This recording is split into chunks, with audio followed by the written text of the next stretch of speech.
তো এই দেখো পমফ্রেট মাছগুলো আমি সুন্দর করে ধুয়ে নিয়েছিলাম লবণ দিয়ে, আর তারপরে লবণ আর হলুদ সুন্দর করে মাছগুলোর গায়ে লাগিয়ে এবার সুন্দর করে মাছগুলো আমি মাখিয়ে নিচ্ছি।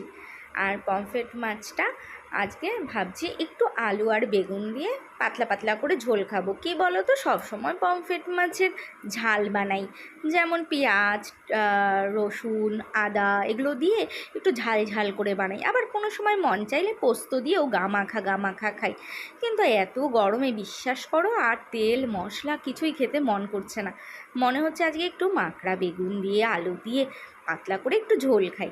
তাই ভাবলাম আজকে একটু ঝোলই বানাবো। থাক, রোজই তো এরকম কম বেশি খাওয়া হয়, তো ওই জন্যই আজকে ভাবলাম যে না, আজকে থাক, আজকে একটু অন্যরকম বানাই। ব্যাস আর কি। এইবার হচ্ছে মাছগুলো তো ভাজার পালা। তো এবার মাছগুলো আমি ভাজবো। আর এই দেখো পাশের গ্যাসে আমি কি বানাচ্ছি, সেটা হচ্ছে কুলেখাড়া বলে, কুলেখাড়া পাতার রস। এটা আমরা খাই। এটা হচ্ছে তোমরাও খেতে পারো, যাদের গায়ে একটু অ্যানিমিয়ার সমস্যা আছে তারা কিন্তু এটা খেতে পারো। এটা খেলে সত্যি বলছি গায়ে জানো তো রক্তের পরিমাণটা বাড়ে আর ভীষণই উপকারী। তোমরা ইউটিউবে পারলে দেখে নিতে পারো, এটার নাম কুলেখাড়া পাতা। আর এবার বলতে বলতে মাছগুলো ভাজা স্টার্ট করে দিয়েছি। জানো তো মাছটা ফুটবে বলে আমি অনেকটা দূরে চলে গেছিলাম, আর পাশে উকি ঝুঁকি মারছে আমার বেগুন। তো যাই হোক, আমি তো এটা দিয়ে আজকে বানাবো। আর এই যে মশলাটা, এবার এটা আমি তোমাদের বলি, আমি দিয়েছি একটু জিরে গুঁড়ো, একটুখানি ধনে গুঁড়ো আর একটু হলুদ। এই মশলাটাকে এবার আমি একটু জল দিয়ে মিশিয়ে রাখবো। কি বলো তো, মশলাটা আগে থাকতে একটু ভিজিয়ে রাখলে মশলাটা নরম হয়, তরকারিতে দিলে ভালো লাগে। অ্যাকচুয়ালি ভালো তো লাগে হাতে বেটে দিলে, কিন্তু এখনকার দিনে আর সময় কোথায় বলো তো। তো যাই হোক, বলতে বলতে আমার মাছ ভাজাটা হয়ে গেছে। আমি এই সময় মনে মনে ভাবছিলাম যে আমার মনে হয় একটু ভুল হয়ে গেল, মাছটা একটা করে দিলেই মনে হয় ভালো হতো।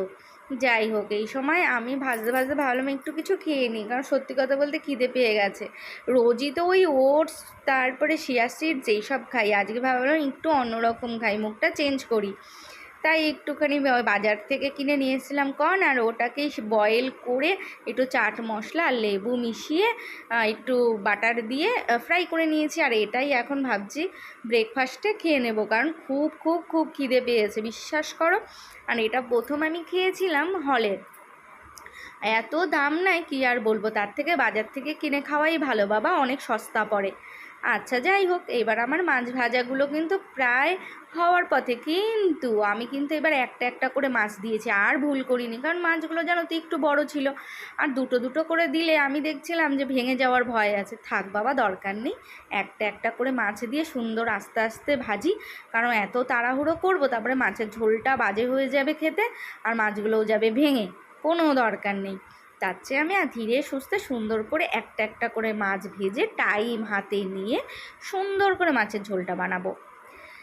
তো কারণ জানো তো খিদে পেটে কিন্তু রান্না বান্না হয় না, ওই জন্য আমি জানো তো রান্না বসিয়ে কিছুটা টাইম একটুখানি নিজের জন্য বার করে একটু 5-6 মিনিটের জন্য নিজে কিছু একটু খেয়ে নিই, কারণ বিশ্বাস করো খিদে পেটে রান্না করা যায় না।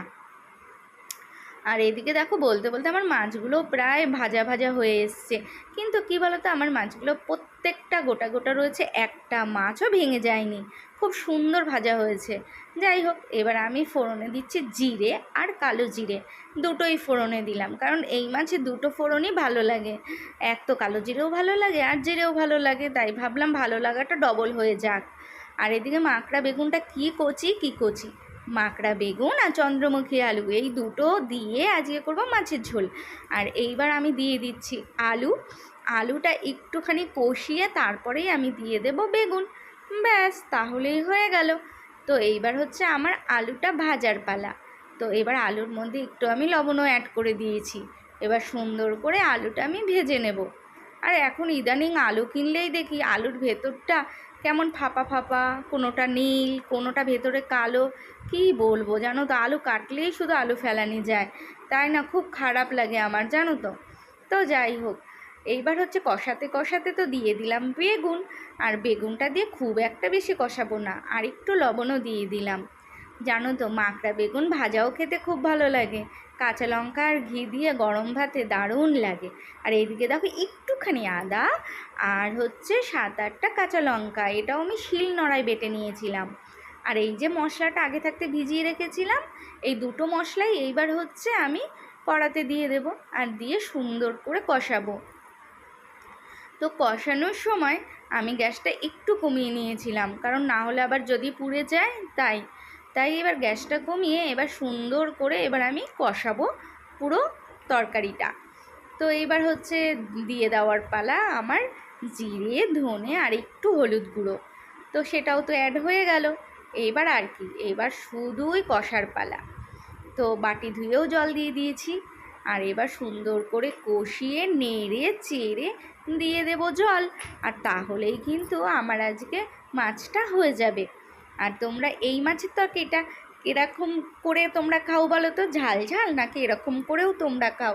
তোমাদের যদি ভালো লাগে তোমরা কিন্তু কমেন্ট করে জানিও। আর একজন শিং মাছের ভিডিও দেখে একজন দাদা আমাকে কমেন্ট করেছে যে আপু, শিং মাছটা এত কালো কেন? অ্যাকচুয়ালি শিং মাছটা কালো এই কারণেই, দেখো শিং মাছটা ভালো করে ধুলে তো পরিষ্কার হবেই, কিন্তু আমি লবণ দিয়ে অনেকবার ধুয়েছিলাম তাও পরিষ্কার হয়নি। কারণ হচ্ছে শিং মাছের ধোয়ার জন্য ডুমুর পাতা চাই, আর না হলে পেঁপের খোসা চাই, কোনোটাই আমার কাছে ছিল না, তাই জন্য শিং মাছগুলো ওরকম কালো কালো। যাই হোক, তোমরা কমেন্ট করো, আমার খুব ভালো লাগে, তোমরা আমার পাশেই থেকো। তো রান্নাটা করতে করতে একটা কাস্টমার চলে এসেছিলো, ব্যারাকপুর থেকে একটা বনু এসেছিলো, সে করবে সেপ্টাম। তো আমি বললাম ঠিক আছে বনু চলেই আয়। তো বোনটা চলে এসেছিলো, আর আমি তরকারিটা এই সময় গ্যাস কমিয়ে ঢেকে রেখে আসলাম যে ঠিক আছে বোনটাকে একটু সেপ্টামটা করে দিয়ে নিই।